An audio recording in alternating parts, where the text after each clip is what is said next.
great-aunt as Nene Up. This was galling to my maternal grandmother, who was called Nene Down because she lived downstairs with the British grandfather. It made for many uncomfortable moments, this distinction between Nene Up and Nene Down. "It is a bad thing," Nene Down would grumble. "They pretend it means nothing, but down means lower.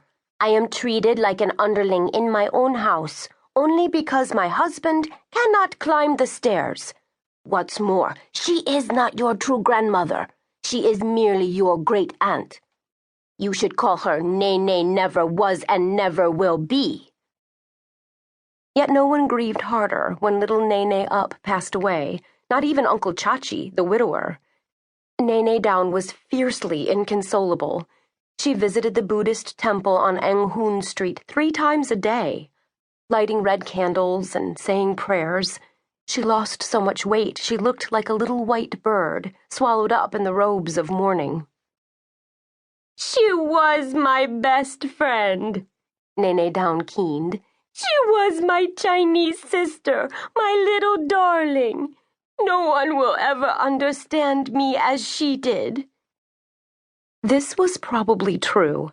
Their passionate quarrels, their petty jealousies, their tender truces, no one in the household knew what to make of them. The 2 old women argued, fought, and made up together in a Peranakan Chinese language all their own, like the language of twins, and the rest of the family could make out only a word here and there, gremlin, or extreme beauty, or monkey brains. Nene Down was lost for a time without her nemesis.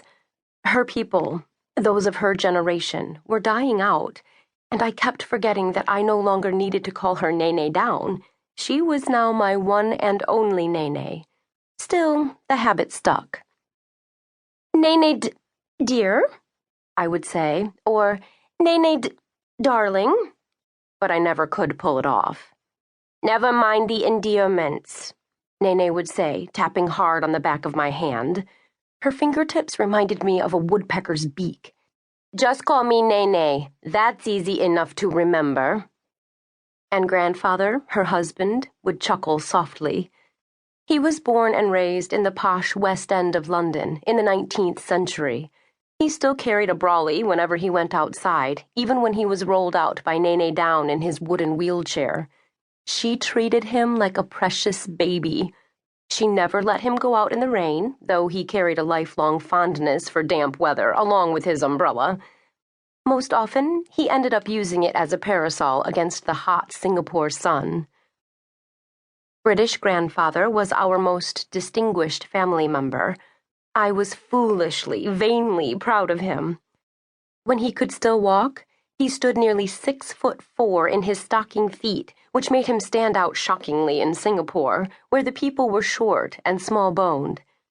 I was named Agnes after his mother. Agnes was a strange name for a Singapore mixed breed like me. I am 1/2 Chinese, 1/4 Indian Muslim, and 1/4 British, so you can imagine what I look like. Dark-haired, petite, with a small mouth, strangely pale gold skin, and dark grayish eyes that changed with my mood and the weather. Singaporeans had trouble pronouncing the name Agnes, so it was shortened to Aggie. Not by British grandfather, however. He remembered to call me Agnes, even when he had forgotten everything else he had been, done, or wanted. Once he asked me if I was the pretty young nurse sent over by the hospital. Even then, he called me Agnes. British grandfather was the happiest member of our extended Kampong Glam family.